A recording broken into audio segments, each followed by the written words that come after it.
Everybody. Thanks for tuning in. We're about to get started here soon. Exciting NBA edition today. Been waiting to get back to talk about the association. What's going on, Jay?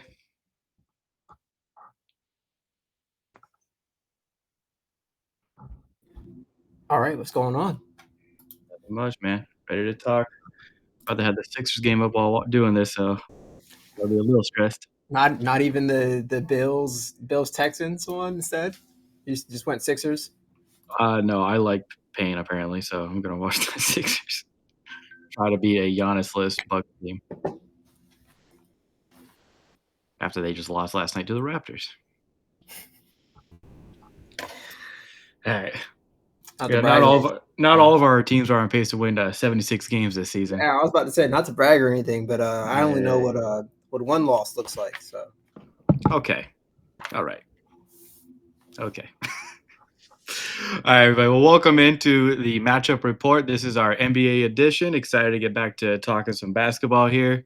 A lot to talk about. There's been a lot of stuff happening here the past week, really. A lot of news to catch up on. Some injuries, some trade rumors, as always. And then we're just going to go around the association and talk about whatever players and teams we feel like need to be highlighted as the season has gone on the past few weeks. So, ready to jump right into it, Jay. I want to start with some of the bigger headlines going on right now, which is a lot of injuries to stars across the NBA lately. I mean, we got players like Wemby, and then the two young guards on the Spurs as well, and Stephon Castle and Dylan Harper. Giannis is going to be out for at least a couple of weeks. We got Sabonis was just announced today; he'll be out for it looks like a little while. John Morant's going to be out for a little bit. OG Anunoby, Paolo's been out. The Sixers and the Blazers both have just like half their team missing. I feel like I'm even missing some people. Do you have anyone else I didn't mention? I actually did an entire list. Oh, okay. Mostly because of ESPN. They were like, oh, like Mm, here's all the stars that have been injured. Okay, and this is something that like even like going back to like end of last season. So Kyrie ACL, Anthony Davis with his calf, Giannis with his groin, Jalen Brunson with his ankle, Wemby with his calf, Embiid choose an injury, all Tatum right. with his Achilles, Ja with his calf, J-Dub still dealing with his wrist injury, Kawhi's out with his ankle, Dame Achilles, Drew Holiday's hurt with his knee, Paolo with his groin, Hallie with his Achilles, Bam Adebayo with his toe, Drew Holiday with his calf, Sabonis with his knee, DeJounte Murray with his Achilles, Tyler Hero with his ankle, and then Zion once again. Choose your adventure, but it's apparently it's hammy this time. So lots of injuries. Yeah, yeah. And Zion looked kind of limited last night when he did kind of come back, but yeah, it's rough, man. And there's been a lot of discussion like why this is happening. They kind of started talking about it last year, where it's like maybe it's the equipment or like the shoes a lot of these guys wear because they don't wear like a lot of them wearing like the low top shoes. Um, But what's been coming out lately has been like just because of the pace of play, which there is data to back this up. I mean, Steve Kerr even brought it up like it's the pace of play, but also maybe just all the back to backs that all these guys have to play. There's been talks about like maybe doing 10 less games in the seasons, which I don't know if that's needed. Well, I mean, what are your thoughts on it? Because I do think the pace of play definitely has something to do with it. This is the highest pace of play we've seen across the league since I think it was like a 2018 or 2019 season, and then like it's been the fastest since like the '89 season. So like we're seeing a real increase in the pace of play, and when you're going like that like extra hard, obviously that's gonna like we're seeing a lot of like calf strains and like all these lower body strains that are happening because of it, but especially the calf. It feels like half of these guys are out because of calf injuries. So, and with those, you always want, especially with the bigger guys, like you want to take longer on that to not strain them too much. So, I think there is something there. But I mean, do you agree with that, or do you have like a different theory maybe? Because it feels like Yeah, the league's trying to figure it out. because I think that, and you mentioned it, like the big thing last year was like, oh, like it's the shoes, Mm, which I didn't feel was true. And to be fair, I'm basing it off of my experience playing basketball, and I'm not playing at a high level by any means. Which I think is another thing people need to consider is that like people are like oh. And it was a joke kind of going around on Twitter where they were like, "How come I've never heard of an ACL doing a good thing? It's always like an ACL tearing." And I was like, "Well, like because these are high level athletes that are playing like extreme like games and then like the back to backs and then the constant like I think I to me it's more like the back to backs. It's the constant strain on their bodies. And this is yeah, dating back to even the Olympics. And it's like, all right, like there isn't a lot of like in between time to like just like relax really and like get your body healthy because it's constant like cycle. Then you have the summer stuff where you had like a Sengun, for example, was like playing like overseas this summer. Like Yeah.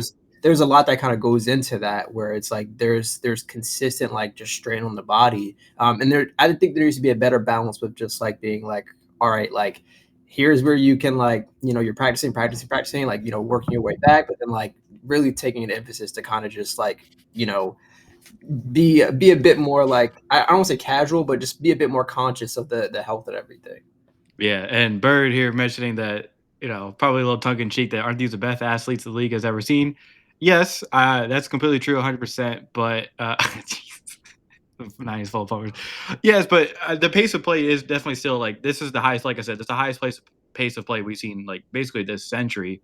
And it's just like it's the full court pressing, it's the trying to get out an offense earlier. Like we're seeing teams like the Blazers where they're initiating action like way earlier than most teams are, and it's a I mean, it's drastic. I mean, you can even look at a team like the Miami Heat, who completely changed their offensive system to go faster, and we're seeing less pick and rolls from them. I mean, they're basically setting like a historic amount of like not like they're historically not setting like ball screens more than anyone else. So it's just a big change there. But and it's also like these guys are bigger than we've ever seen them be before. And when you have big men like Wemby and Giannis and guys like this, like constantly doing that and having to be the point of attack when it comes to, or the main person when it comes like, okay, you have that the weight on your shoulders for defense and offense.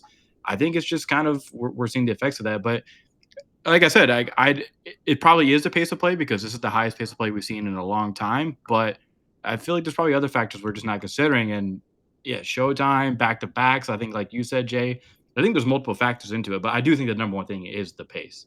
Yeah, at the end of the day, it's a combination of a bunch of different things, and I think those are the two main things where it's like, all right, like these are high level athletes that are playing at like where you have.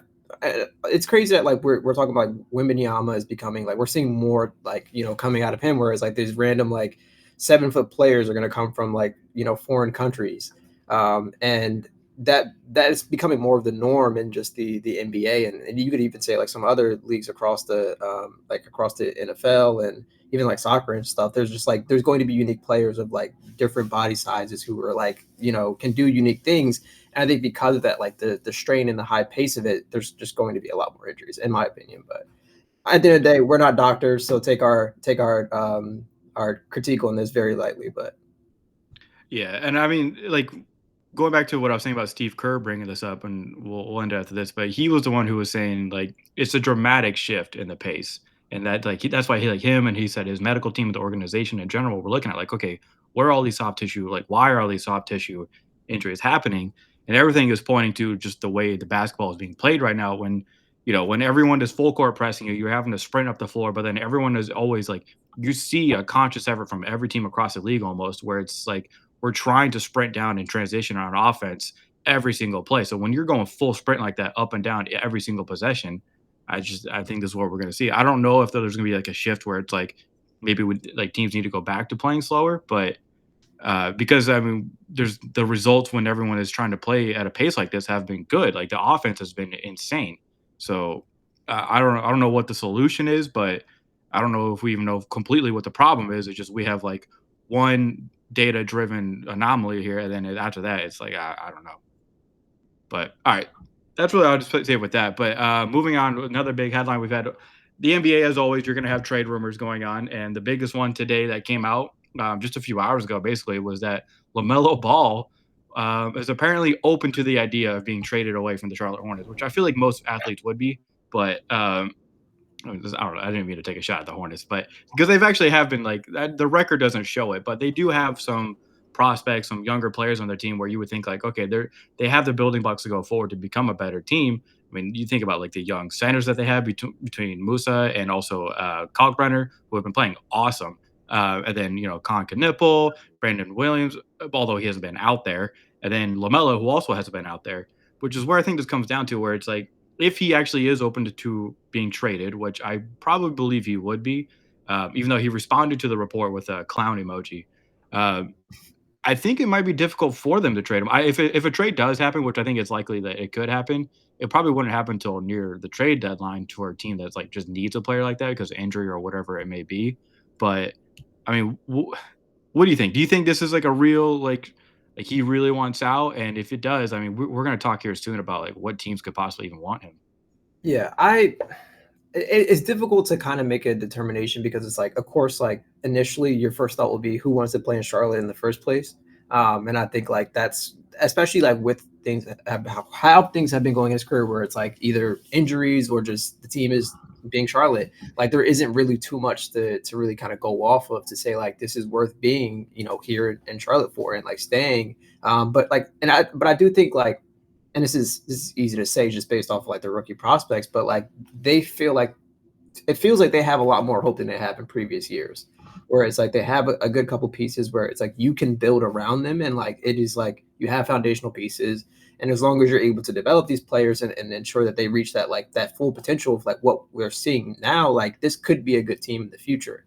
But what I think the timeline on that is like what at what point in the future do we see that actually happen? And I don't think that kind of aligns with the timeline that we're going to see from like LaMelo Ball. And to be fair, he's still only 24. But you don't know how much longer you'll be able to keep a player like that of that caliber, especially when everyone's going to be looking for a point guard like him. Yeah, because this is evolving into just a whole Lamelo Ball conversation, not just like this season, but just like who he's been as a player.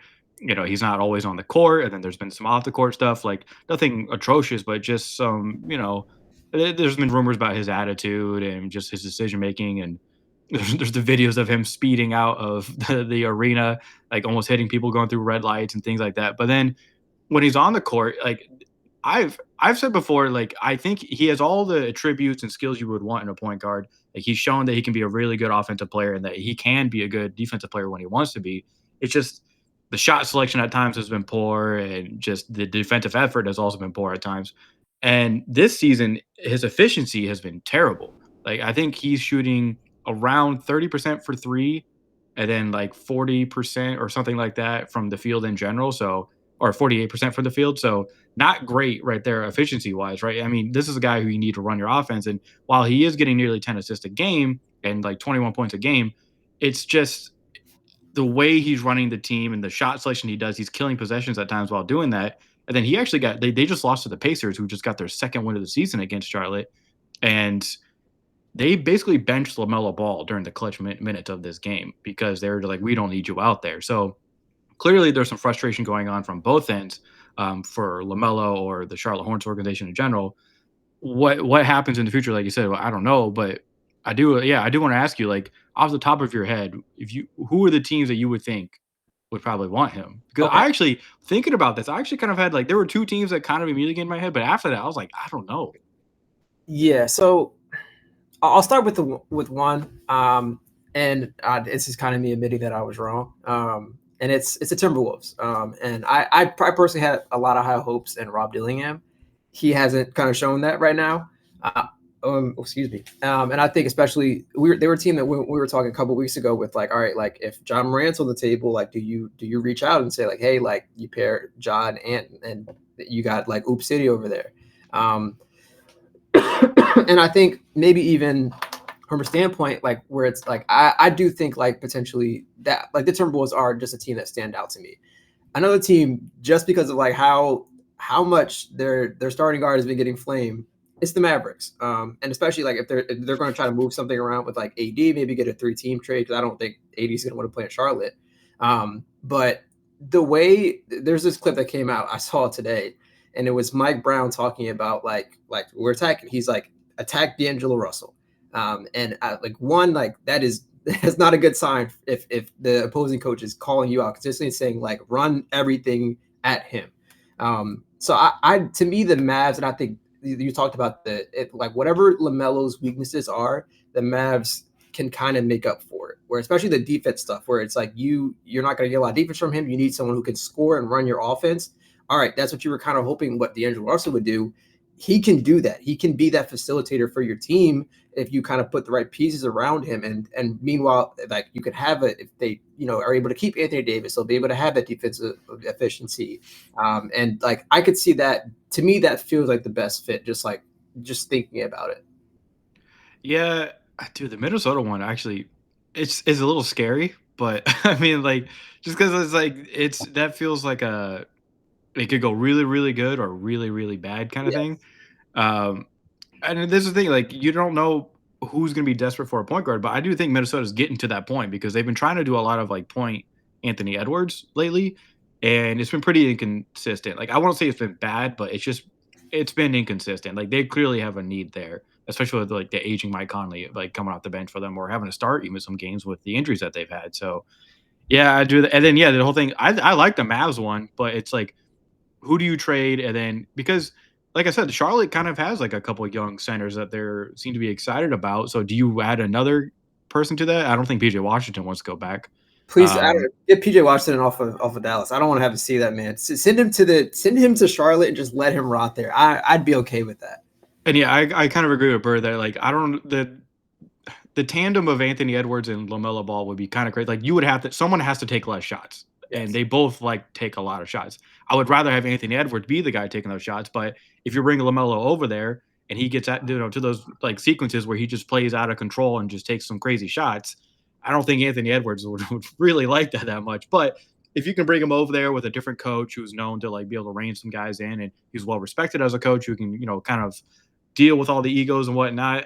Maybe you put him in a different situation, you get more buy-in from him, and things look a little bit different. You never know like how someone react in a different situation. But other teams I was looking at potentially. I mean, I obviously Brooklyn came to mind just because it's like they're Brooklyn and they're always in need of like a star player coming in there. But then it'd be kind of like the same thing with Anthony Edwards, which like him and Cam Thomas together would be. Who else is taking a shot? Like Michael Porter Jr. would be pissed off. There's no way he'd be I on was that about to team. say that there's only one ball to go around, and that just doesn't Mm. work. Honestly, the one like Sacramento, like I feel like Sacramento just they need a future in general, and like no matter what you think about Lamelo, he is a young star player to potentially build around. So maybe you do that, especially with the injuries. Then I'm not talking about There's I don't know about the the Knicks. Knicks is crazy, Bird. I Yeah, don't know what we're talking about there, but we could discuss it. But yeah, I don't know Sacramento. Maybe there's a lot of teams where there's teams that need point guards, but do you need a point guard who like LaMelo? I guess is like the question like going forward with this. I don't know. I think to me, I just keep going back to like if you like, and I think it's the fit thing, right? Like Mm-hmm. you know what you're getting with LaMelo Ball. You mentioned it. Like at times he can get like out of rhythm essentially, where he just goes down and is like, I'm going to play street ball for a minute. Like, and I think that only works if a team is fully ready to give him the green light. And say like lead our offense, and like at times like you can shot chuck, other times like we can draw something up, and it's what we need creatively. And I think especially, and once again, I don't know what the pieces look like for the Mavs, but I do think like that to me like makes the most sense, like fit wise, to say like, all right, we're going to give you all, like you can lead our offense, you can do out of rhythm stuff sometimes, and you can work with a great coach in Jason Kidd, and the defense will take care of itself. You don't have to worry about that. True. And the only thing I would say about like the Knicks thing, if you were really like, I don't know if that would even be possible money wise, but because that's another consideration we have to take. Like, especially now with like the first and second apron and just all the restrictions that come with trading and then like the salary cap and everything. I don't know if the Knicks can even make a trade like that. They would have to do some crazy stuff probably. But the reason I would 100% like not even do that is because Jalen Brunson, while yes he does have some defensive efficiencies, they're able to make up for it when you have like Mitchell Robinson and Josh Hart, OG Anunoby, Mikal Bridges. Like those guys are out there for a reason to help with that side of the ball. But then also the clutch minute stuff. Like while they're relying less on Jalen Brunson this year to do that because they're able to mix in guys like McBride and Jordan Clarkson and lately Landry Shamet, who's been freaking popping off for them up on both sides of the ball. I kind of want to talk about that later, but like Landry Shamet, originally a Sixer, is just having a career year for the Knicks right now off the bench. But um, like Jalen Brunson is that guy you want to go to in clutch moments like that in big games, which I think, of course, in the playoffs, like who's going to have the ball in their hands when you get to close games in the playoffs? It's going to be Jalen Brunson. You feel way confident in a guy who's won Clutch Player of the Year awards with that, rather than a LaMelo Ball who, while he does have all those skills, I don't know if you're trusting him to make the correct shots when you come down to a situation like that. Yeah, and I think also with the Knicks, like, and this isn't to say that like their roster is perfect, but it feels complete in a sense where it's Oh like yeah. you have like everything you need, and you can attack teams from so many different ways. Whether it's the you can run a double big lineup, you can have scoring off the bench in a a Landry Shamet. Never thought I'd say that, or even a Jordan Clarkson who's like won six man of the year before. So they have like while it isn't perfect, it feels complete. I think they're two separate things, but this like the Knicks roster feels complete where it's like you at least have to like run this for a year, see what you're looking at, and then kind of make any changes to say like, all right, this person maybe underperformed, this person overperformed, like maybe we can get something for him. Like you kind of have to evaluate this like after a season type of deal. Mm. I did have one more team, two more teams I kind of want to bring up for possible trade destinations. One was kind of like a fun one, and the other was like a desperation kind of one. I'll start with the kind of desperation one. That would be New Orleans. Obviously, they kind of need a point guard, um, especially with the stuff like the trade they made for Derek Queen. They don't have a lot of draft capital going forward. Um, do you keep Zion if in that trade, or do you try to just do whatever you can to like pair up a LaMelo Zion thing? And I'm going to be talking about him a little bit later, but Derek Queen's been kind of actually showing up for them, which they really desperately need him to. But what do you think about a New Orleans one? I I think it's a little too late for that. But like the the thing is like if they're to trade for LaMelo, there I don't think there isn't a way where at least Zion is at least discussed in being in part of these trades. Yeah, Because it's like I don't know like to what degree like the Pelicans have confidence in Zion anymore. Whereas the constant same things that we hear year in and year out about, oh, Zion looks good this year, injury, oh, maybe next year type of deal. yeah. Like, at what point do the Pelicans say like, all right, like we're fed up, like we're getting rid of Zion? And I don't I don't know if going from one injury riddled player to another is a good idea. But in terms of like having a like a fresh start, I will like it. Okay. Well, then maybe I don't. Speaking of injury riddled for injury riddled, John Morant for I Lamelo. that was okay. That was another one, and I was asking like I was like, all right, like you're having issues. Like, do you just say like, hey, we'll swap guards? I okay, I wouldn't be opposed to it. Similar to the same reason where it's just like fresh start. I don't know about the fit. Like to be fair, like the fit either way, I think looks good on paper. But I just I think Ja and Charlotte could be a lot of fun. yeah, and I honestly, once again, I think you kind of like when you were talking about Lamelo, just like even if the little off court stuff, like you get him with a good head coach and kind of like work on that type of thing. It's the same thing with Ja. Like you potentially, if you bring in a coach that like is going to want to work with him, and be patient with whatever John Morant off the court. Oh my goodness.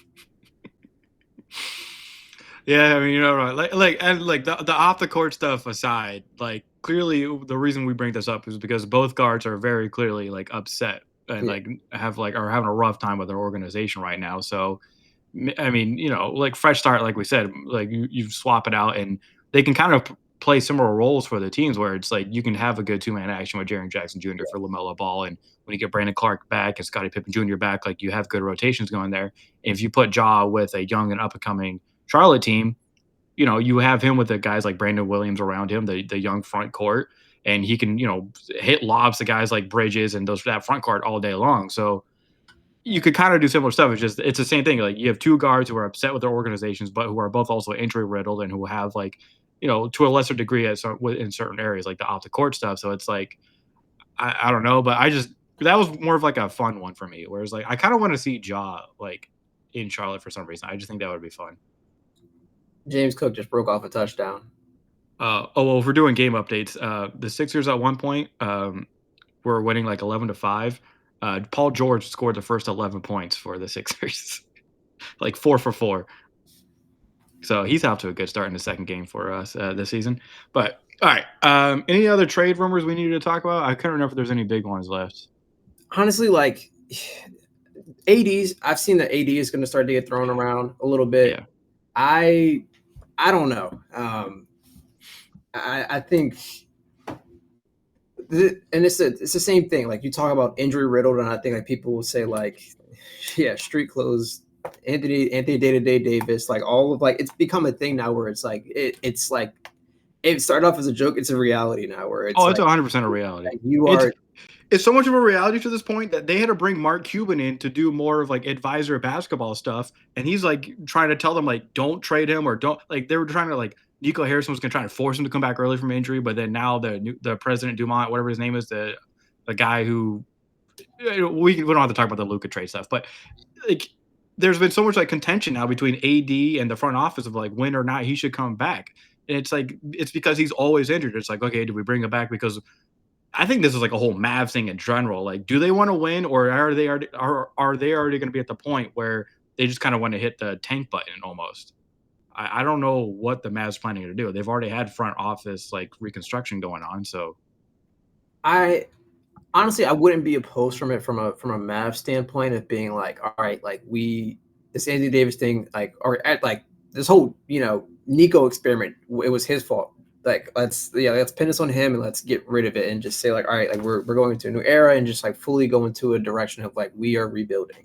You have like a Cooper Flag, and you're able to actually like build around him and whatever other pieces you're able to get for an AD. That's all good on paper.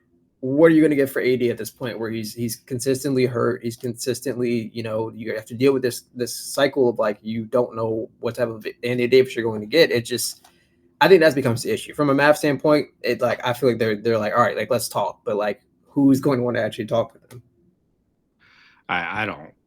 I have no idea. But then it's like, yeah, I don't know what you do with AD. Like, because clearly, like he's at a point in his career where he's got like what 2 or 3 years left, where you can actually like get if he's on the court, you can get good production out of him potentially, and he can go to a contender and really contribute. Just like you said, he's Anthony Street Clothes Davis. So is he on the court for you or is he not? So I don't know. That's just one to watch going forward. But I mean, he has to get healthy again first right away. So we'll see what happens. But all right, were there any others we had to talk about trade wise? Okay, wait, real quick. If we're Mm-hmm. thinking Anthony Davis, right, and Mm-hmm. you're a team that like you're thinking about like, all right, like we're kind of on the fringe of like competing. Some would say, if you're the Bulls and the Mavs are like, hey, do you want Anthony Davis? Do you consider it? The Let's say The hypothetically, Bulls are a good one. you're able to keep Josh Giddey and Kobe White. Do you get rid of Vooch if you do that though? Probably not, right? If you can keep him, because I mean, but Vooch has been like, I mean, they love Vooch there. I mean, he's won 2 games for them now. Speaking of, that jackass has broke my heart twice this season. He hit a game winner on the Sixers and the Blazers. Vucevic is hitting game-winning threes against both of my teams this season. Breaking my heart. Like, call me mint condition. But all right, That was a good music drop. I appreciate that one. yeah, I do this every once in a while. But I do like that fit. Like him, Josh Giddey would be awesome. I think. And then I don't know, Matas Buzelis out there as your wing as well. Okay, And see, but my thing is, if you're the Mavs, who are you asking for in return? And I think it is a Montes Buzelis. Like if you're, and I don't know. I don't like. I think it ends up being like Buzelis or Kobe White.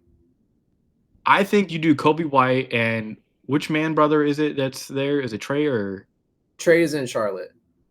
no? No, it is Trey that's in. No, Trey man. Who am I thinking of? The twin brothers. One's on the Bulls. The other's with the.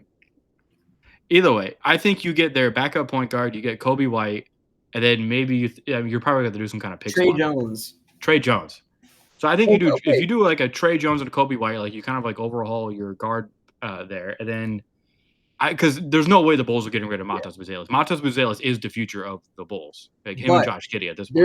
There's another player that's been playing really well for the Bulls, and Ayo Dosunmu. Do you consider? Ooh, I love Ayo.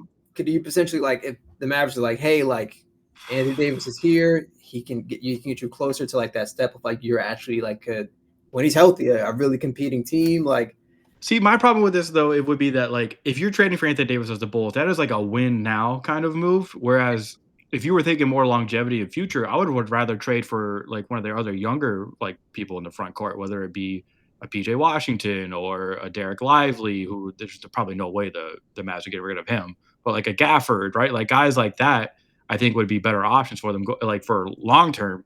But yeah, if they're thinking like, okay, we have a 2 or 3 year window here where we have this cheap contract with Josh Giddey, we have these young guys like Io and Matas Bazelis and whoever else. Like, I don't know what the whole trade would be, but like an Davis trade in general feels more like a 2-3 year like win now kind of move. Where if you were with the younger guys, you could have more longevity going forward with your Josh Giddey and Matas Bazelis. Yeah. So I don't know. The Bulls are a really interesting one though because that fit would be really really good. It's just like I guess it depends on how real we or just the Bulls in general as an organization, like how serious are they taking this kind of run that they've had to start the season?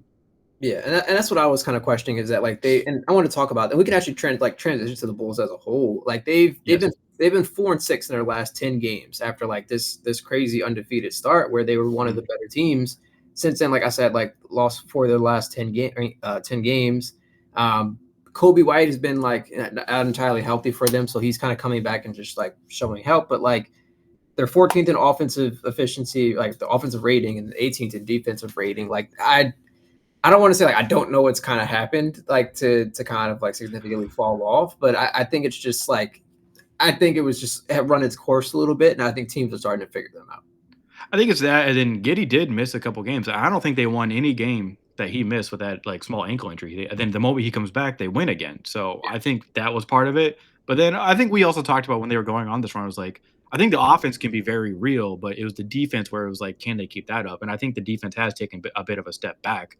But I mean, we'll see what happens. But man, I do like the Bulls. Like, I mean, you talked about Ayo Dosunmu. Like, he just had like 21 off the bench this last game they played when they beat the Nuggets.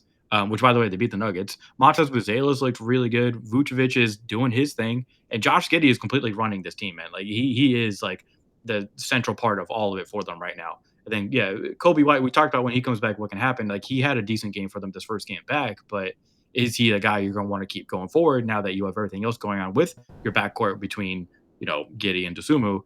I don't know, but I mean, yeah, they've been. I still think they're like I'm not gonna say like a real contending team within the East, but I wouldn't be surprised if they were top 6 by the end of the regular season in the playoffs.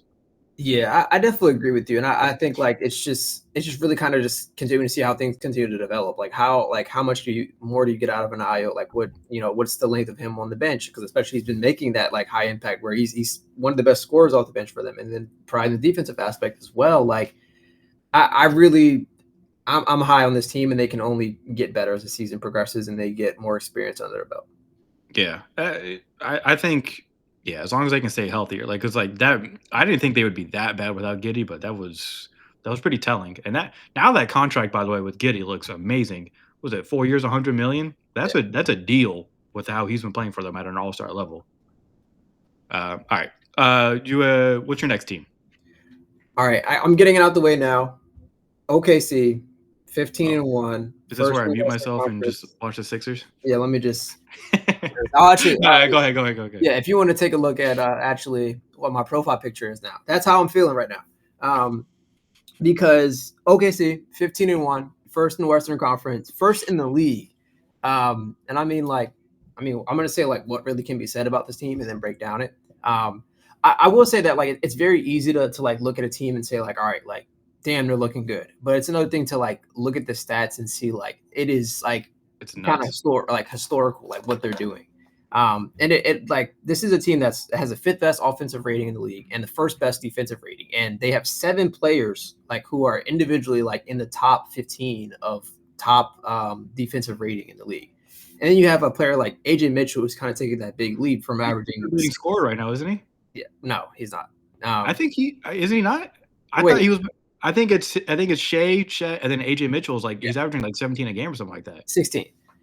Yeah, so he's averaging 16, 4 and 4, and that's obviously not like increases everything across the board.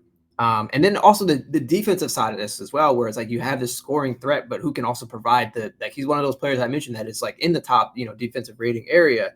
And then of course you have Shea Gorgeous Alexander, 32 points, 6 assists, 5 rebounds. What like and this is all without playing in most fourth quarters, which has become a thing now where he's scoring 30 and getting out by the third quarter. And yeah, what else can be said? Most 30-point games with 13 in the league. This team is just special. And I couldn't be more happy.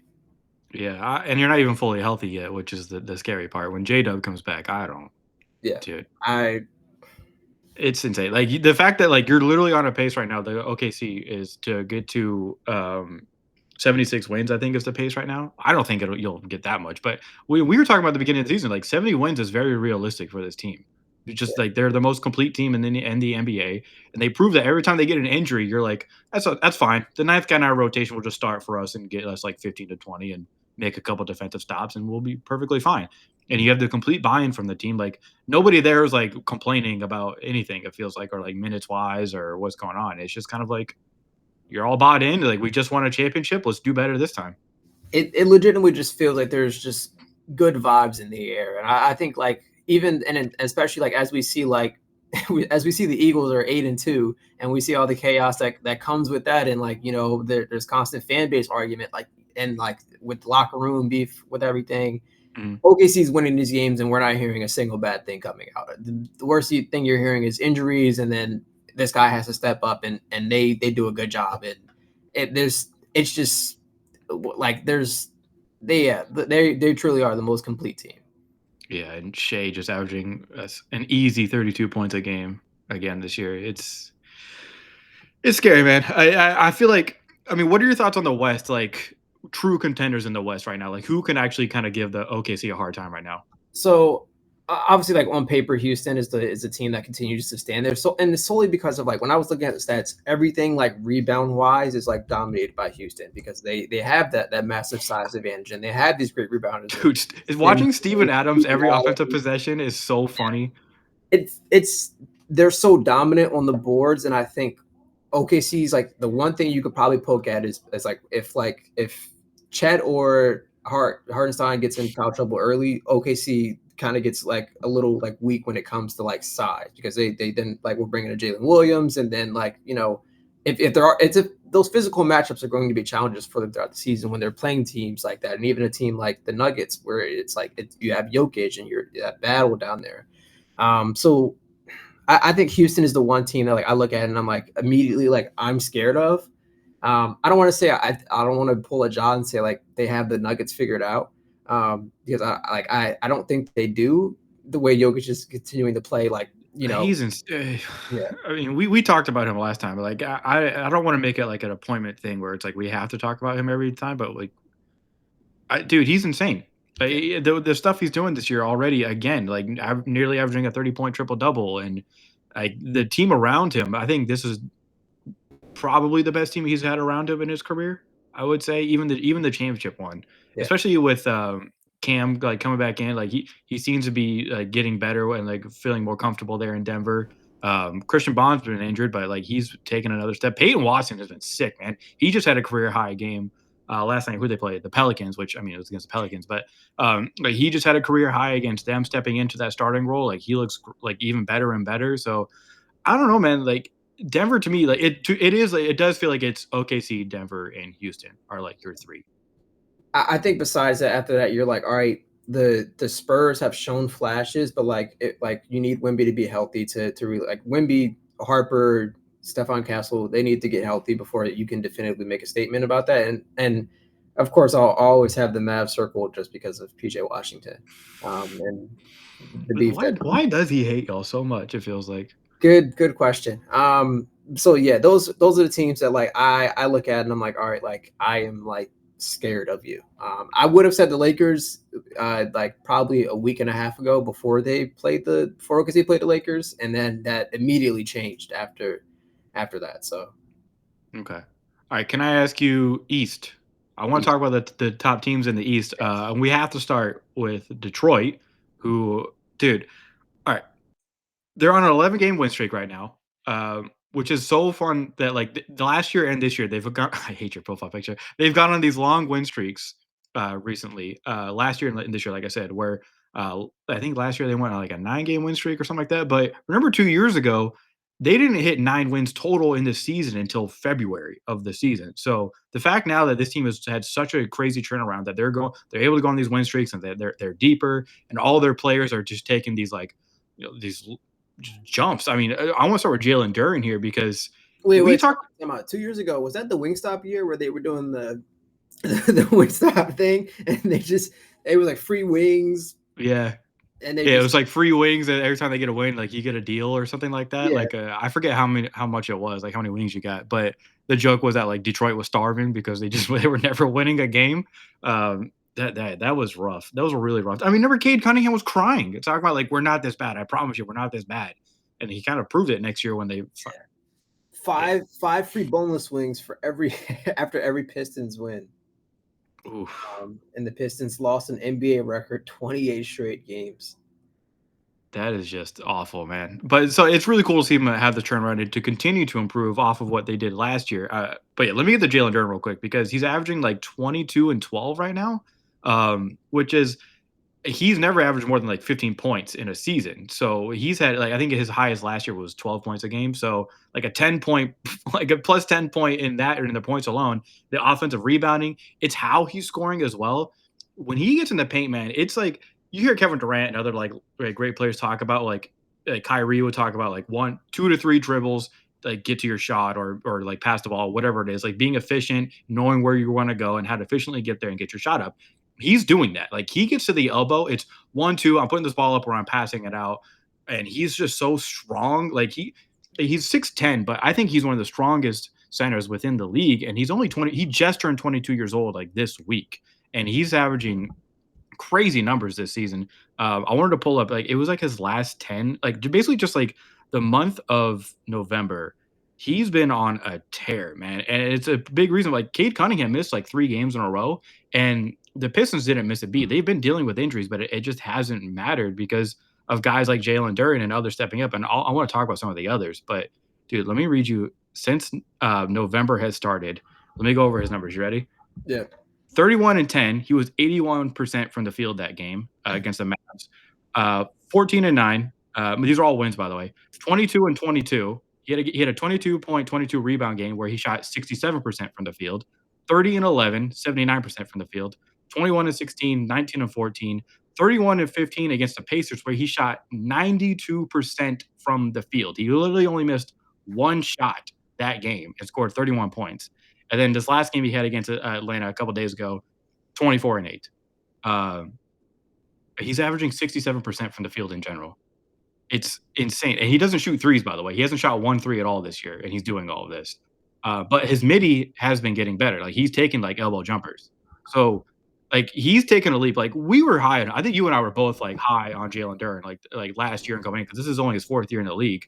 But like he was a young player we looked at like okay, like he can be like a decent starting center for you. But we were talking about last year, it's like if he can cut down on the dumb penalties and he can just be a little bit more efficient, because it really just was like a 2-man game with Cade Cunningham, where he was just kind of like known as like a lob threat. But now he's got a complete offensive game to the point where they're relying on him and like just giving the ball to him and just saying like, "Hey, do your work." But then you got other players around him stepping up as well. Like Tobias Harris was out for a little bit, but then guys like Dennis Jenkins. Can we can we talk about him real quick because this dude was on a 2-way contract for them, steps up, and he only played 7 games total last season, and then he's been starting for them for some games. And dude, even against the Sixers, he was in Tyrese Maxey's face, and he's disruptive on the defensive end, and he's shooting the ball really well. And it's like they've got guys on 2-way contracts stepping up for them. So the Pistons are again looking deep and looking like they're a team that can make another playoff run. And if Cade Cunningham keeps playing the way he has, because he's been amazing when he's been on the court, Jalen Duren keeps playing this way, and I mean, they're gonna get Jaden Ivey back at some point. I don't know, man. Like the Pistons look like easily like I wouldn't. I don't know if I have them above the Knicks yet or the Cavs, but 100% top 3 in the East for me. Yeah. Sorry, I watched Josh Allen get crushed, and he was hurt on the ground. He just walked off the field, but Nathan Was it who was it? Daniil or Will Anderson? neither actually. I didn't see who. I know it wasn't one of them, but it was someone else.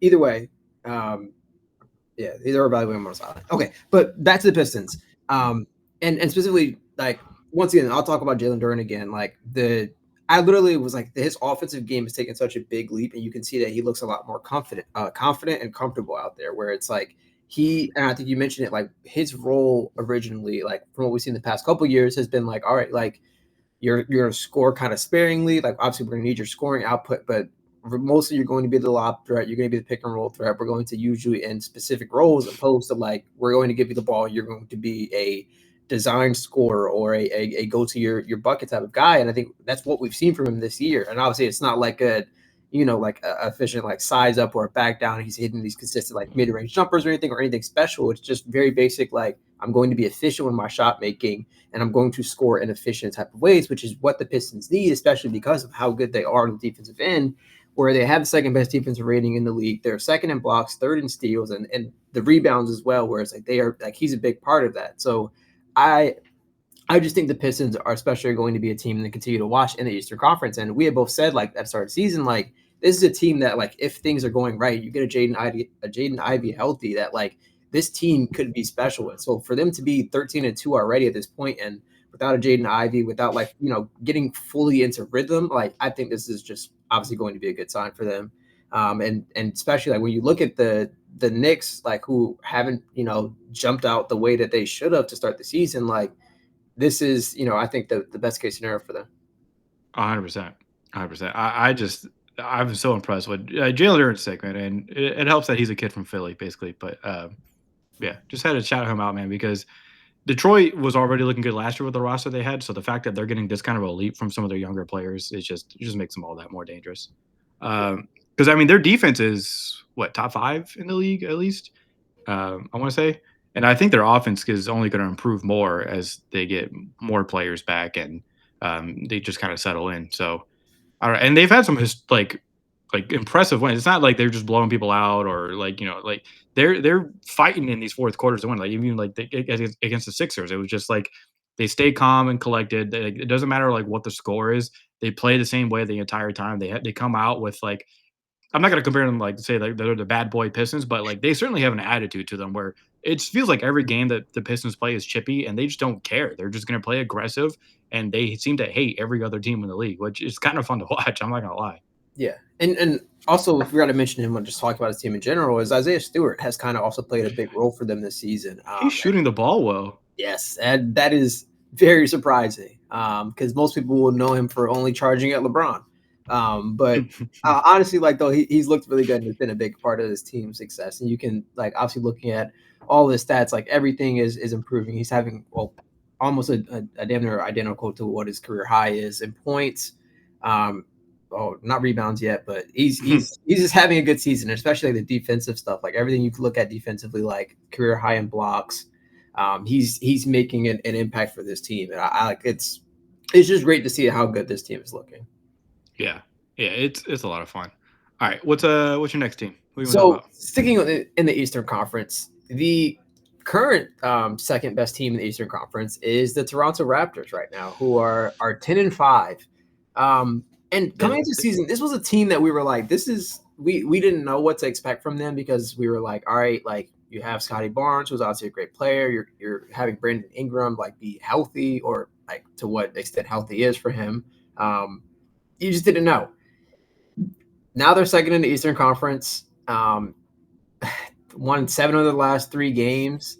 I don't know how like I think we're last week we were talking about like how real are like certain things, and I think this is a team that I'm looking at being like I don't know how sustainable this is, but I think like the thing that makes me think like this could be sustainable is how like this isn't like a one person is going off type of thing. Like Brandon Ingram is their leading scorer with 20 like nearly 21 points, but they have the best assist to turnover ratio. Like they're playing good ball and like moving the ball like really well, which is like why they're so like which is why they're winning games is because it isn't just relying on like all right, Brandon Ingram, we need you to go score 27 a night type of deal. Like it is very much going to be efficient offense. And I think Darko just has been playing really well because of that. Yeah, big Darko fan, man. He's a really fun coach. I'll never forget the rant he had about Scotty Barnes a couple of years ago, where he's like a future face of the league, Scotty Barnes. And you're like, wait, what? Where did that come from? But yeah, I think Jay just accidentally disconnected there. But yeah, I honestly don't know how I did that. I swear I moved my mouse over a little bit and it just completely kicked me out the room. But I'm back. it's all right. It's all right. Temple will get you right. But yeah, what was I saying? Yeah, Darko, he's an awesome coach, but it's Scotty Barnes, man. Like it's cool to see him finally be on a team where they're trying to win. his defense has been amazing, man. Like he really does kind of guard 1 through 5, and he takes that role pretty seriously. I mean, he's out there like guarding everybody. He's attacking closeouts and then sprinting back to the paint for rebounds, or just trying to defend like whoever gets the rebound. It's a it's been fun to watch him do that. RJ Barrett just looks he's just a hooper, man. Like he's just you need a bucket, give it to him or Ingram. They're gonna find a way to get it for you most likely quickly. I think it's a little bit underrated there. As like a really fun like I'm not gonna call him Maxi Light, but like there's similarities there. I mean, they were teammates at Kentucky, and you could tell like they were why they were a fun backcourt back then even. But then yeah, dude, Jakob Poeltl, like it's so fun to watch them play with pace sometimes because you just see Jakob Poeltl's big ass just like lumbering down the court, and they're just like, but somehow he always sneaks behind the defense, and he's getting these easy layups because he's just taking advantage of what the defense is giving them, and he's just getting these easy pop shots. So I don't know. Yeah, Toronto's moving the ball well, and they're playing at a decent pace, and it seems like they have a full buy-in. And it's always fun to watch teams where it's like in previous years you're like, oh, they're tanking, so you can't fully take like what's going on here as like a fully because they're trying to lose. And then the following year we're going to find like, okay, like we're trying to win now. So, like everyone's we're gonna buy in, and we're gonna try to win now. And I think part of that was like I think that is where Brandon Ingram helps because he is such a like a great scorer. So you bring in a guy like him, you kind of complete your team that way where you can play a good defense, you can also get buckets, and now it's just full go. And I mean, credit to the Raptors, man. Like you said, like they're one of the better teams in the East right now, and they're kind of, I think they're on like a 5 game win streak at the moment. So things are looking up for them. We'll see if it's consistent, but I mean, they're right now in the season, they are the ninth in defensive rating and fourth or yeah, seventh in offensive rating. That's Yeah, pretty good. I mean, I'll take top 10 in both categories. Like for teams like Orlando, they're hoping to be like just an average offense to go with their top 5 defense. So the fact that you can be top 10 in both categories, we'll see if that lasts. But yeah, it's looking pretty good for Toronto here at the beginning of the season. I lied. It absolutely was Will Anderson Jr. that killed Josh Allen. I'm They showed the replay and they showed how fast he was moving. he's That I didn't believe it was him because I was like, there's no way he got to him that fast, and he did. But yeah, it's really good just to see how well the Raptors have been playing this season, and especially like we talked about the Eastern Conference being not really as much of a weak spot that we thought it would be, but more kind of like a what's going to happen type of thing. And to mhm, see how things have played out like so far, it's just really interesting. So. yeah. All right. Next team I want to talk about, surprisingly, well, not surprisingly, I kind of talked to them about a little bit at the end of our last show, but the Phoenix Suns. I said I wanted to watch them a little bit more because they had this like fun rotation going on with like 3 different centers there, but also because they're winning games and they're playing way above expectations. I think like we all thought, I mean, probably rightfully so. This was going to be one of the worst teams in the NBA. They're even getting called out. Like their owners calling people like we're not going to be the worst defense in the league. I like book it. Like I'll bet you. Like it's like all right, like relax. But I mean, to their credit, they are sixth in offensive rating right now and 12th in defensive rating, which I didn't think they would ever hit like above average in especially the defensive rating side of that. And they're doing really well. Uh, Devin Booker has been initiating a lot for them. The turnovers are a little bit of a concern, but he's been doing better with that. He could still get you a bucket from anywhere on the court as well. I mean, he's just one of the smoothest scorers that we have in the league, and it sucks that he's just been on a team like this where that you've had the highest of highs where you get to the finals and the lowest of lows where you're one of the worst teams in the league. But credit to him for staying loyal there. But it's just like, he's forever just gonna be a player I love watching, and then now he's got this young front court who are attacking the boards at all times, and they're not just doing that. They're a good option on the defensive end as well in the paint. And then you have guys like Colin Gillespie, who's been like a decent passer and like a little spark for them coming off the bench. Grayson Allen is having a career year shooting the ball. I if you think Devin Booker is trash, Bird, then we're gonna have like a we're gonna have a different conversation offline. But I can make the dude. He is a perennial All Star player. I mean, look what he was doing for the Olympics for them. He was a guy they would go to every time if somebody couldn't get a bucket. He's just such a consistent force on any team he's on, like whether it be Phoenix or the Olympics teams. But like for Phoenix in general, like I don't know, man. He's just one of the smoothest scorers that we have. He could easily get you 20 to 50 points any night, it feels like.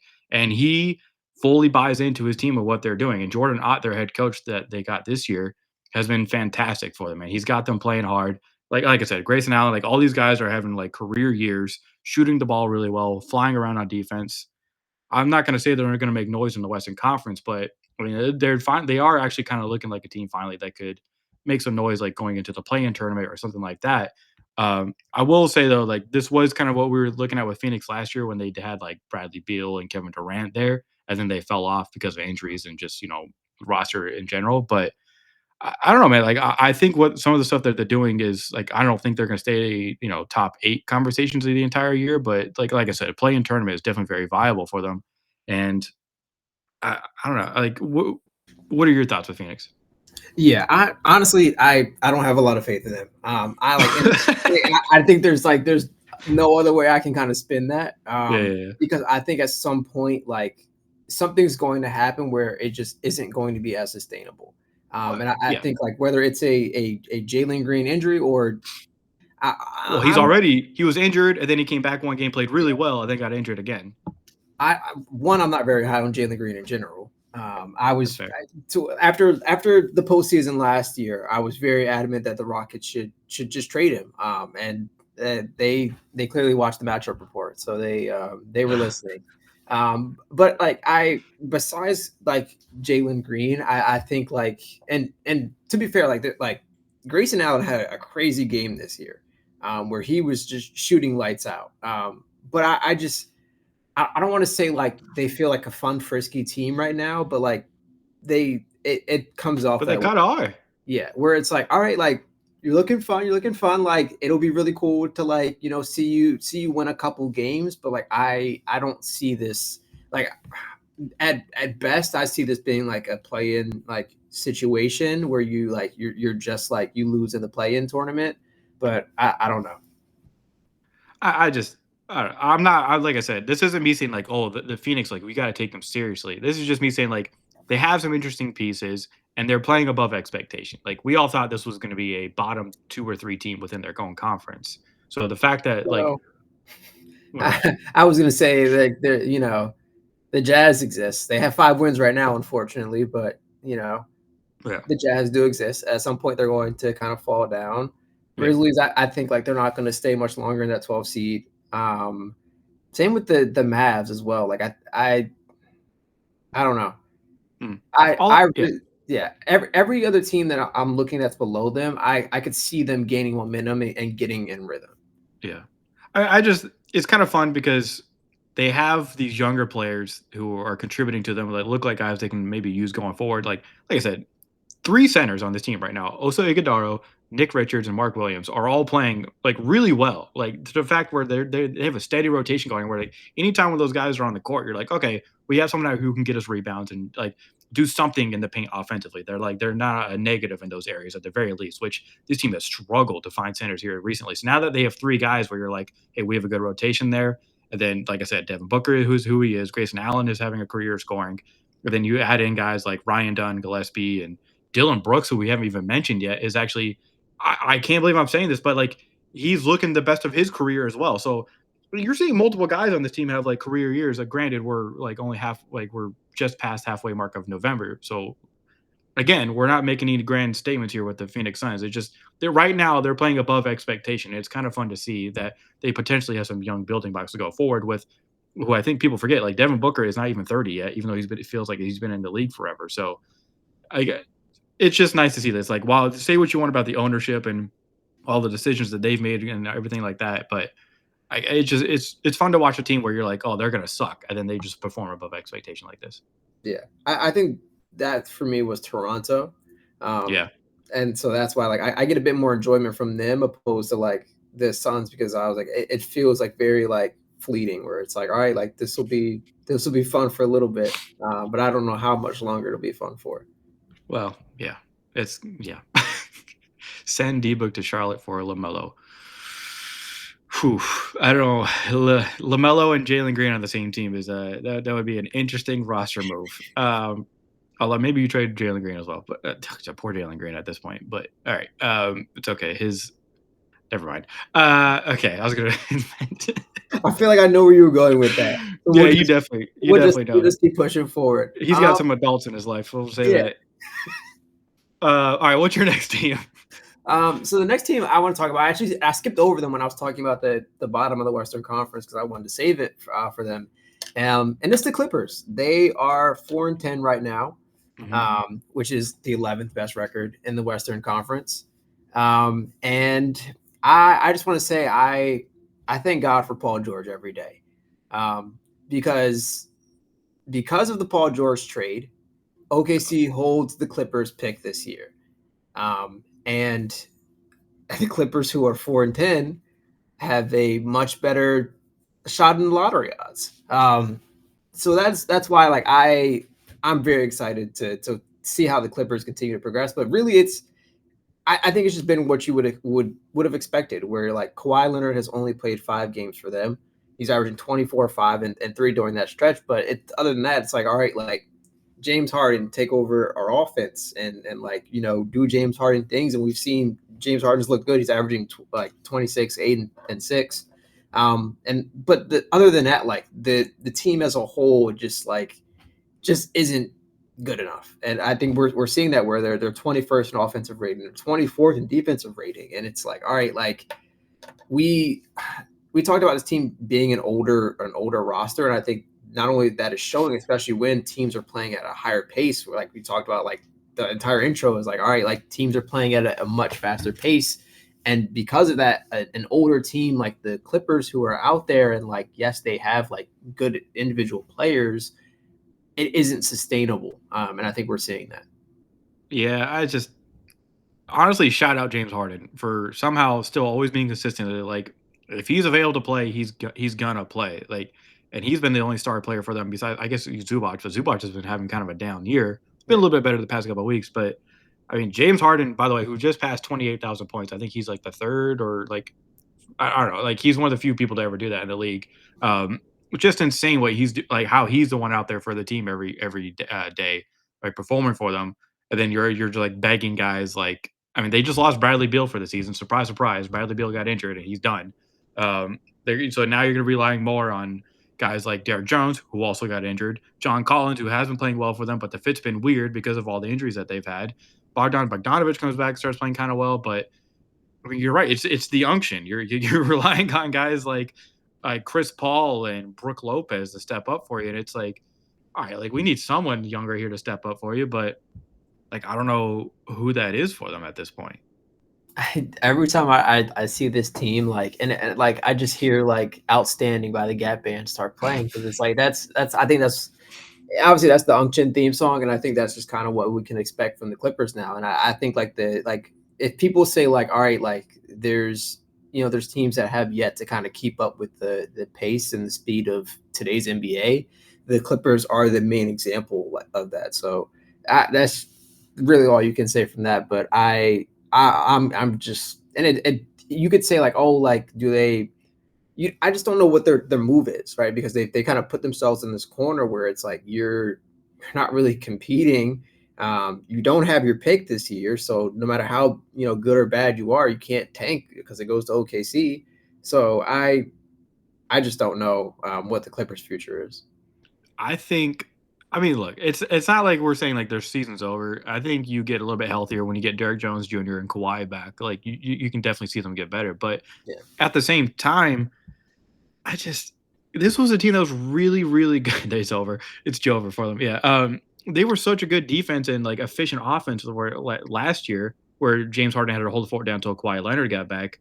But that was partly because of all the other players that they have. Let me tell you, man, they have to be regretting not bringing Norman Powell back because Norman Powell was so key for them last year, especially on the offensive end. And then he's still doing the same thing for the Miami Heat right now, who are loving Norman Powell. Like, by the way, the Heat, they look good, man. The Heat are such a fun team to watch this year, but we'll get to them here soon. But yeah, just when you were watching them make these decisions in the offseason, like bringing all these older guys in, you were like, all right, on paper, like you could like say like this could be a really really good team with Brooke Lopez coming off the bench for you, like sparing and doing stuff with James Harden still, Chris Paul. Even if he's giving you like 10 to 15 minutes a game, he can still be an efficient like passer.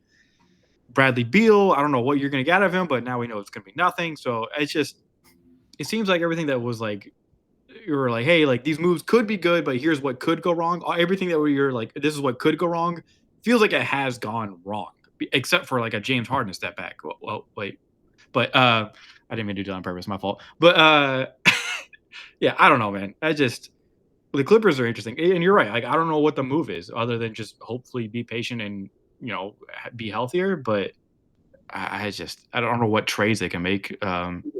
And I don't know. I was gonna say at what point, like what is like what is fully like what is health for them? Because like Kawhi is so inconsistent where it's like you're getting to a point now where it's like, all right, like if you at least have like Kawhi for half the season, you're like, well, like we did pretty good. Like Kawhi's like, he's been relatively healthy. Like if you have him for at least half the season, and like is that enough to like at least maybe like I think your goal was like all right like with the way things have gone like we're competing for the play in like I think that's where they're eyeing like you're not going to be a top 6 team with how things have played out where I think the top 6 teams now like I think barring some late changes, like I think those 6 teams, it's like no matter what order, will be the top 6.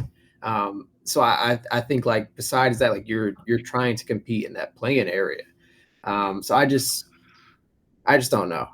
They're I think it's over for them. But yeah, especially. I mean, yeah, I didn't want to fully say it's over, but when you put yourself in this kind of a hole in the Western Conference, like even though it's this early into the season, you're really like screwing yourself over. Ugh, God, yeah, 2-8 in their last 10. Yikes. I don't know, man. But like you said, they don't have a pick going. The Clippers are just gonna be a weird team to watch going forward because did you hit the eject button and you just kind of like restart? Is Ty Lue's job safe? But I mean, like, what?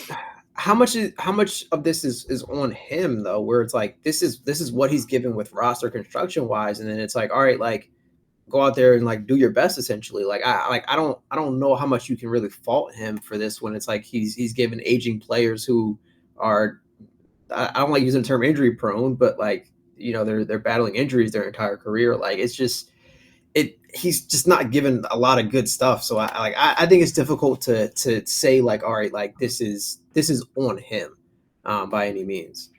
Well, okay. Here what I say, and Bird, thank you. It's not that I'm saying it's the coach's fault. It's just that like this offseason and the past few off seasons that we had, like all bringing in all these big names and trying to like make these push for the playoffs. They've made all these very clear like win now moves where you had guys who were getting older but were still very good, right? James Harden, Bradley Beal when he was on the court, Kawhi Leonard, like guys like that, right? Where you're like, we're bringing you in because we like we're going for the was he the Steve Ballmer called it it's all about the Larry OB from here on out. It's like okay, well, this is the result now. And I think this was the final season to see like, is this going to be your final push? Because what do you have going forward if all of this falls apart, roster construction wise? It's not like you have like a young guy where you're like, okay, well, at least we have this going forward and we can hang our hat on that. What do they have? Like legitimately, it's like James Harden is only getting older. Like Brooke Lopez, Kawhi Leonard, Chris Paul, I just Bradley Beal, like all of these aren't guys where you're like, oh, this is our future, but they're the guys that you're paying the most to be your current team. So I don't know, like at this point, you're saying like, are we building around Zubac, John Collins, Derek Jones? Batum's not going to be there much longer. I don't know what the future of this team is if they even have one. So that's why I'm saying like, if they have to go full reset after this, it's like, are you saying like, okay, like we're just going to completely redo this, and then Ty Lue, do you stick around for the rebuild, or do we send you somewhere else? Like, I don't know, man. Like, there's nothing they can do. They're I'm like all right like who are their youngest players and it's like all right Zubac is 28 like Zubac and John Collins are your those are your young guys that like you would say like all right if we're able to still get something for a 36-year-old James Harden like I I just don't know the It's like more and more I look at it, the worse it gets because it's like there really isn't too much to go off of, and I think that's the biggest thing where it's like it's usually easy to like hang your hat on. Well, like at least we have a draft pick this year. You don't, you don't, and it only gets like worse like in hindsight. Like just like how the Paul George stuff came out where it was like all right, like this was like obviously an immediate like win now move and like and it's really sad to just look at how things have kind of played out since then. But I do think like this feels like this roster it feels like with all the stuff that's going on with the Clippers, where it's like they're building this new like wall part of the stadium, where it's like all the like the big fans and like the loudest fans and all that. It felt like all right, like The paid fans, yeah. yes, if we're basically, it feels like if we're gonna roll this out, like we're going to have a couple of players that will like be exciting. The team won't be good, but there'll be some recognizable names: a James Harden, a Kawhi Leonard when he's healthy, a Chris Paul that like make games like relatively worth going for, even if the team isn't winning. Yeah. And I don't know. I think the owner plays a big factor in this as well because he clearly wants to win, but he also has loyalty to players like Kawhi Leonard to the point where he's trying to pay them illegally. So I don't know. But the final thing I'll say about this is just like I don't think it should be lost in all of this that James Harden is still like playing really, really, really good basketball. Like it Yeah. just turn on the Clippers. I don't care what's going on in the game. James Harden is still doing like fantastic things on the offensive side of the ball, and it's kind of sad to see. Like I don't want to see his like career end in a way where it's just like he keeps going to these teams that organizationally just keep failing, like their star players. Yeah. All right, what's the next team you want to talk about? Honestly, that was the last team I had in mind. I hit on all mine. If there's any more you want to talk about, every Yeah. every team I look at, I'm like, all right, like I more or less kind of expected you to be where you are. Well, yeah. So I mean, I was thinking that like the Hawks, what they've been doing without Trey Young. I think we should talk about Jalen Johnson. Like I talked about him at the beginning of the season, how I was a little disappointed, especially how he was doing on the offensive or defensive side of the ball. But ever since Trey Young got hurt, and they've given the ball to Jalen Johnson to just be the guy, right? Like they're saying, like if the ball is in your hands, do what you can do. He's been killing it. Like he's nearly averaging a triple double now since Trey Young has been hurt.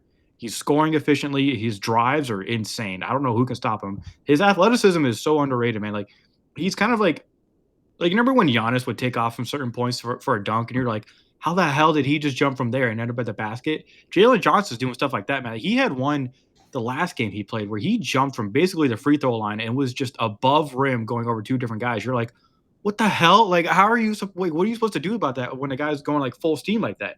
But like, he's playing just extremely well. And you're getting contributions from the players around him to the point where it's like they're looking good without Trey Young. So then now the question is like when Trey Young does come back, are you like how willing are you to take the ball out of Jalen Johnson's hands like when he's on this like hot streak right now? Like obviously Trey Young is like the primary ball handler when he's out there, but I think he's gonna have to defer to Jalen Johnson a lot more when he is out there now because of the run that he's on. Yeah. And we're big fans of Trey Young, by the way.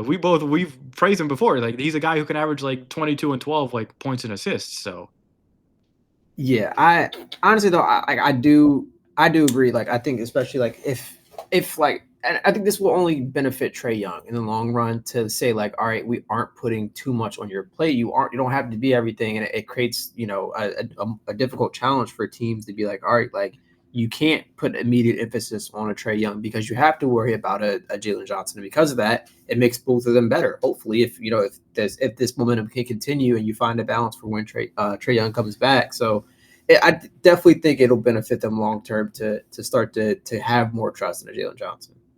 yeah, I'm such a big fan of him. I wish they still had DeAndre Hunter on this team, man, because that'd be so cool to see. But I mean, the fact that they were able to like when the Trey Young got hurt, there were like questions like, okay, what is this team going to be? And there's always the off the court questions of like, or the organizational questions of like, okay, what's the move with Trey Young going forward because he'll be a free agent at the end of this season.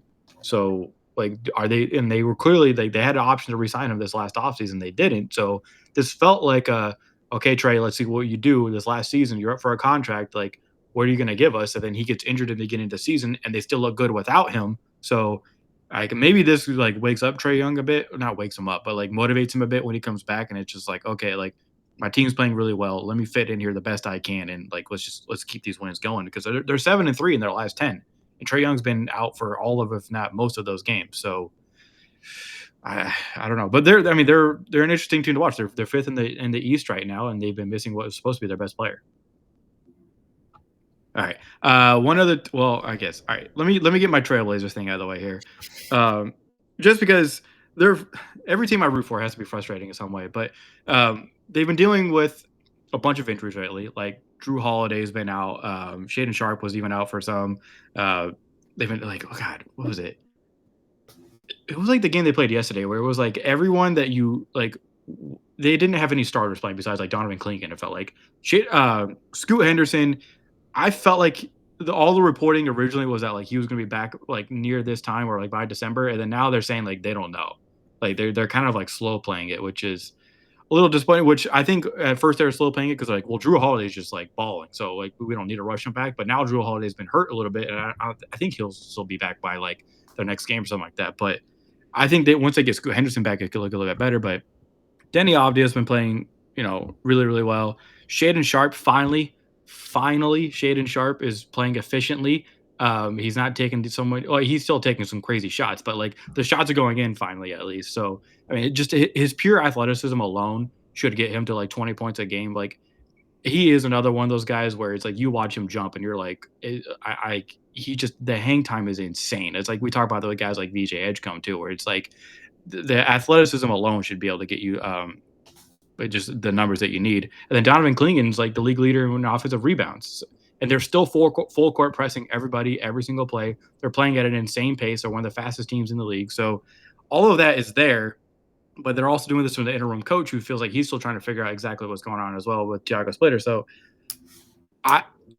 it's been a little bit disappointing lately. Like their defense has even taken a bit of a step back, but they've been dealing with so many injuries to the point where Hansen Yang was getting minutes again, which was kind of fun to see. The big man out of China was getting some good minutes out there. He didn't do anything crazy with it. It wasn't like he was getting crazy minutes, but still fun to watch him get some time out there when guys like Rob Will and all of them can't be out there. So I don't know. I'm not gonna like the Trailblazers to me are a play-in team right now with what's currently going on with them, but I just want to see a little bit more from them because they had a hot start to the season and now things have slowed down partly because of injury. But I do still think they're a team that we could be talking about like come March of like, all right, like this might be a team nobody wants. Like, there's always that team where it's like nobody wants to play these guys in like the first round. They could be a team like that we talk about where it's like no real like finals aspirations, especially in the West. But I mean, they'll be a tough out at the very least. Yeah, two things where it's like to kind of reference that last point, like Barstool Sports releases their like weekly NFL like rankings essentially, and they'll put them in like little categories, and they'll give them like funny titles and stuff. And a couple of times they've done like frisky and fun, and then they'll be like frisky, fun, and dangerous. And I think like we talked about like the Raptors, not the Raptors, the Suns are like frisky and fun. Trailblazers are frisky, fun, and dangerous, where it's like they are like I could see this being consistently an issue for teams. Yeah. And then the second thing, you said this about just the athleticism that we've seen, right? You used a particular example of like, all right, like he's jumping from the free throw line, right? I just want to say this would be a typical. We were talking like '90s play. That's a highlight, like a generational highlight for them. So all this to say, MJ's clips are irrelevant now to comparing this to modern day clips, right? The reverse layups that I don't want my face in this while I don't want to be the reverse layups that we are seeing that like they were generational for MJ, where they were like, wow, we've never seen that before. We are seeing that on a nightly basis from a Shai Gilgeous-Alexander, a Luka Doncic. Like this, it is. All I'm saying is, all you old heads, it's time to hang it up. Like it's a new generation, and the game is just so much better now. MJ is still the GOAT, but I can get what you're saying. Yeah, okay. Maybe that's a debate for us another time. But yeah, because your GOAT is currently playing for Oklahoma. But let's go. I did want to ask because I had this conversation with a friend of mine, Bird, about. This is just I don't know why I'm bringing this up, but because I do think it's a fun conversation though. If Jokic wins another ring, or another MVP, I think we have to consider him top 10 of all time. Do you agree? I agree. I think we're already almost approaching that, just with the numbers he's putting up. Yeah, just the sheer dominance, where it's like this is becoming a casual thing for him, where it is consistency. It's like we're not seeing this. Yeah. I just Kick out Wilt. I mean, look, man. As the basketball continues to evolve and age, yeah, some of these older guys are just going to be kicked out of that top 10. So, because I mean, you can make cases for like Oscar Robertson and Bill Russell, guys like I was, that. I But was then gonna say like Oscar Robinson, and then we're gonna have to start having my other goat up there, soon. Russell Wilson when he, or not Russell Wilson, Russell I was Westbrook. like Russell Wilson. I I'm watching football at the same time, and it's throwing me off. Can't Um, multitask. Crazy.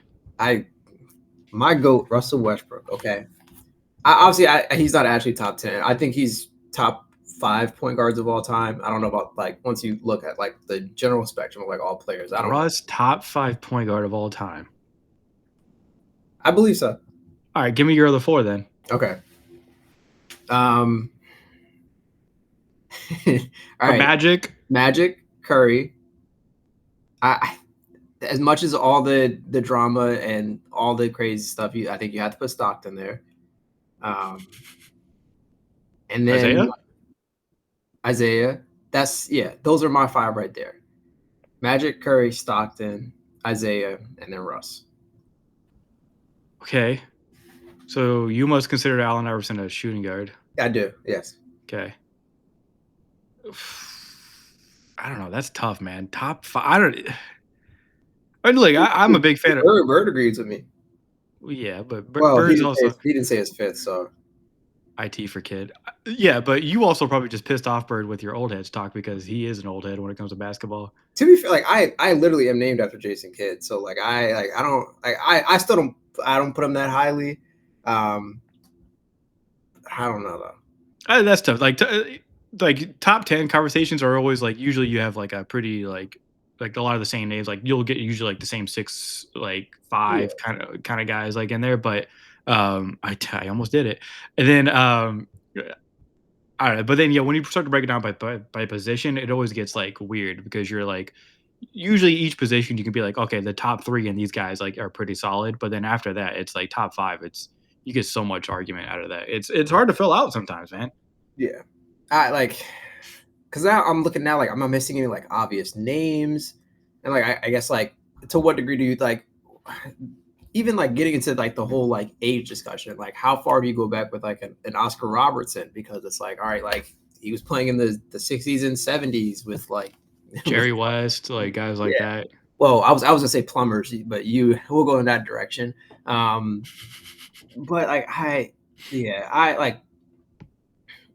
Well, I think what's going to end up happening inevitably, we're already kind of seeing it now. I was also about to say Chris Paul as well. Chris like, Paul. what point do we put him in there? And like obviously the ring stuff is a big factor, and I think that's going to hold him back for a lot of people. I still think he's in these top discussions without a ring, but I mean I'm a big Chris Paul fan, but top 5 is tough, man.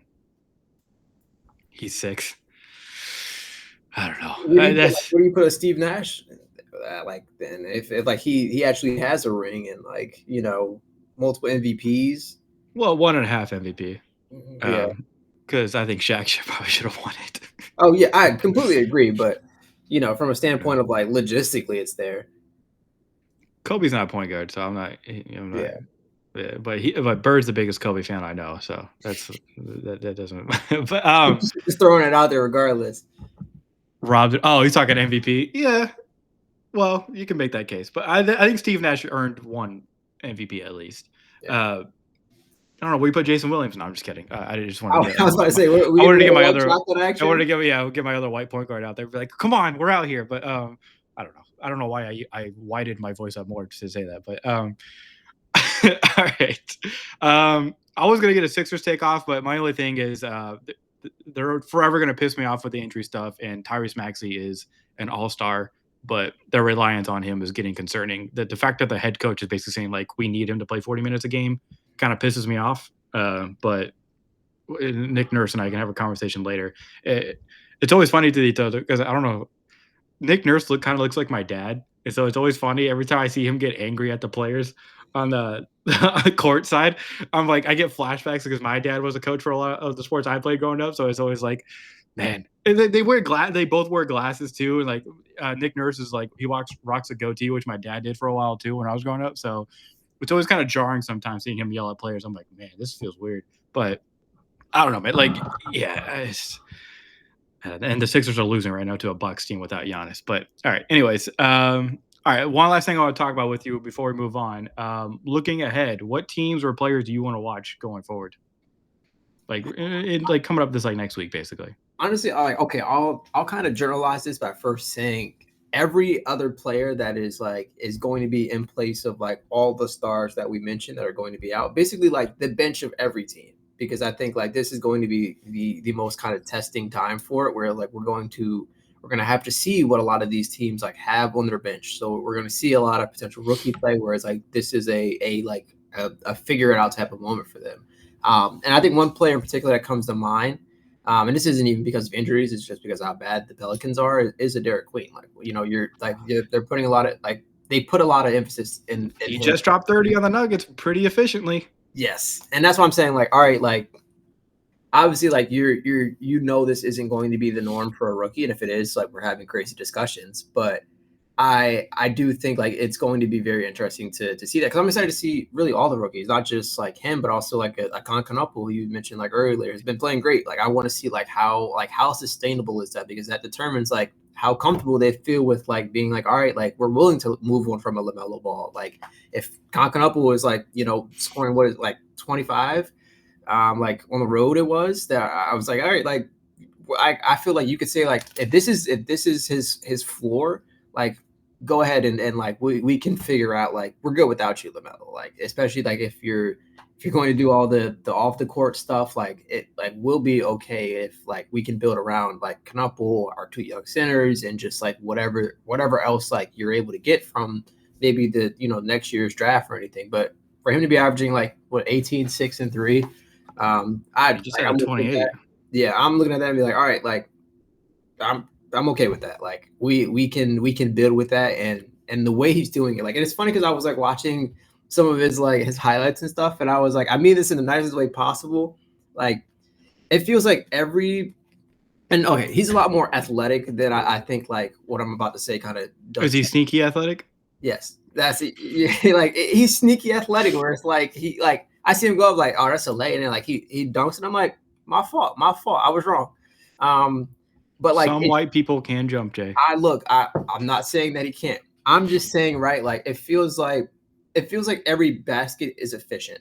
Not just efficient, but like every move as well. Where it's like even like some of the stuff where it's like I've seen that like on the like from the the guys at like LA Fitness. Like it, but it's like I think like that kind of gets like thrown as like being disrespectful. Yeah, spicy way. I feel like look, I feel like it. Some of my favorite players aren't players that He's are got like some seasoning. are like super flashy, but are able to do the basics to the best of their ability and make it look great.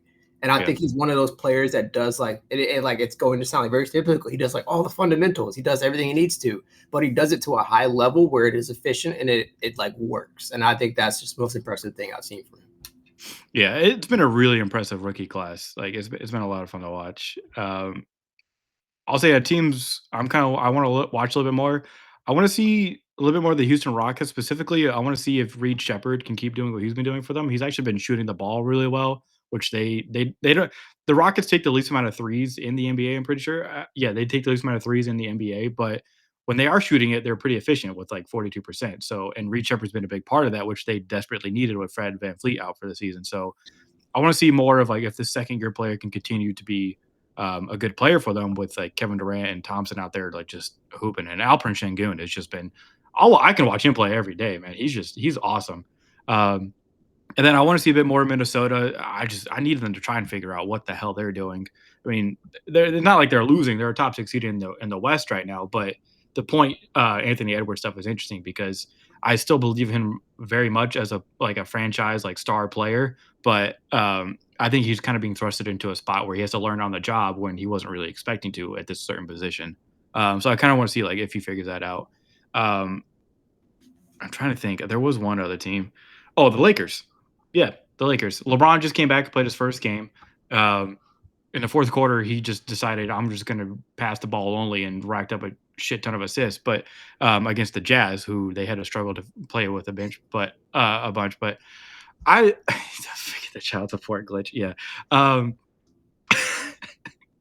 but yeah, man, I'm interested to see the Lakers, like how the starting lineup that they're going to have with Luca, Austin Reeves, LeBron, Rui, and DeAndre Ayton. Like, how effective is this actually going to be? Are they going to have to tweak anything? Like, what are they going to look like for the rest of the season?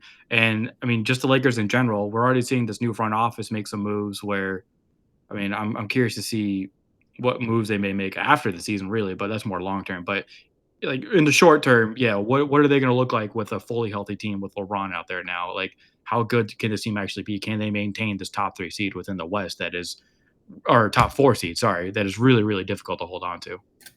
Yeah. I think another team that I wanted to highlight real quick is the Magic, and especially with like Paolo being out, like he can't. And I think like this is a great example, like what I was talking about with when I said like, all right, like who kind of steps up in the second unit for your bench.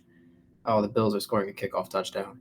Yeah, Um, they're Josh Allen's been getting killed by this Texans defense, but whatever. All right, back to this. I like talking about like players that or like just teams as a whole that you kind of want to see step up with like an injury, and I think it's the Magic or the team that I'm looking at. Like, all right, like what is it that like you need to to kind of like to get things going?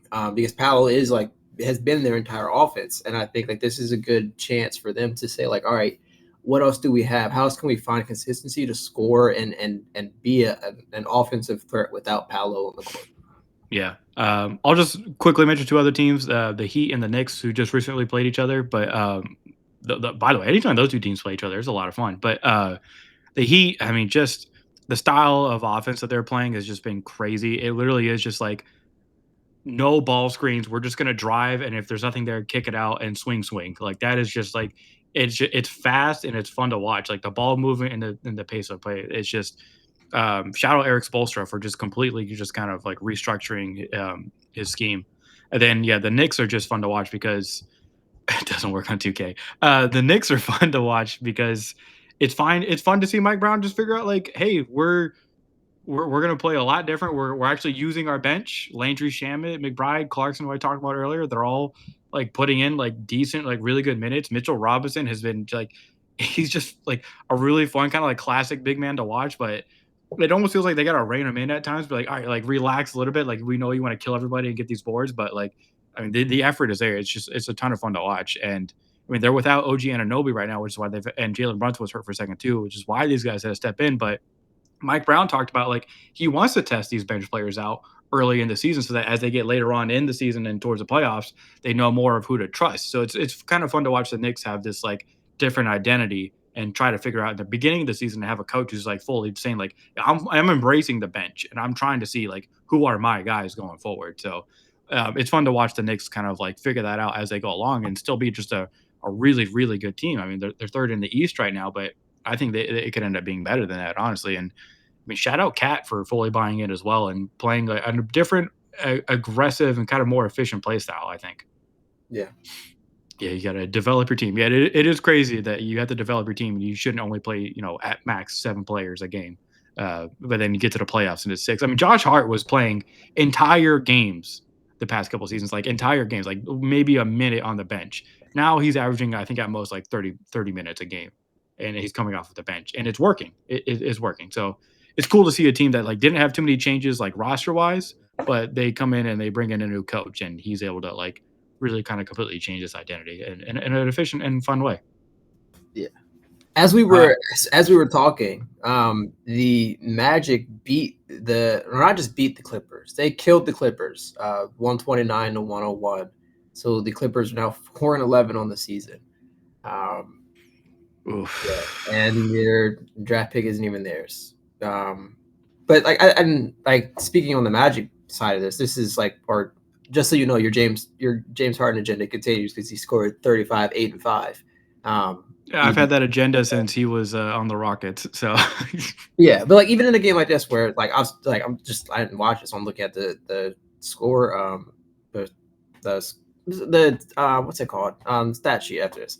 Jalen Suggs scores 23 points. Franz Wagner scores 20. Like you need to see like this type of output when you have a Paolo on the court. Because if you're scoring 129 and like obviously like that kind of changes and like Paolo takes up more of that, but I think like these games would do kind of justice to kind of trust the other players on the court. Yeah, 100%. And the Magic, man, they got guys like off of their bench like Gogo, Batadze, and De Silva, Tristan De Silva. Yeah, even in this game, he started, I guess, in place of Paolo, and he scored 17. So Hey, these outputs are like, like this will be a big test for like not just like the Magic as a whole, but like when you continue to look at like other teams around the league and how they're dealing with this, like the Bucks and Giannis, especially because like Giannis is another one who like the trade stuff has kind of quieted down this season, but I think with how cryptic he's been the past couple of years, like something could pop up there too. yeah, Orlando's still middle of the pack when it comes to offense. Like the last 2 weeks, they're 15th in offensive rating, but I mean, they're forever going to be a top 10 defense, if not top five. Yeah, which is good to see because they stumbled out the gate to begin the season. Like they looked it looked rough, but the last 2 weeks they've definitely improved. I mean, overall in the season, 21st in offensive rating and 15th in defensive rating, but the past 2 weeks, 7th in defensive rating and 15th in offensive rating. So they're getting better as they start to settle in with what the changes that they've made. And I mean, when Paolo comes back and they're fully healthy, it could definitely continue to look better. So see what happens with them going forward, man. I mean, they're definitely a team that you and I were thinking like top four in the East going into the season. So it looks like they're finally starting to play up to that billing. Yeah. All right. Anything else you want to talk about before we go? Nope. All right. Well, thank you everybody for tuning in for the matchup report NBA edition. Hope to do these more often as we go throughout the season. Always fun to talk basketball. It's something new every day. I'm sure there's gonna be a new trade rumor by the time we get to the next week of the season. So can't wait to continue talking basketball. And as always, we'll be back with our weekly NFL show again next week. Thank you everybody who's been listening to us. We'll see you again soon.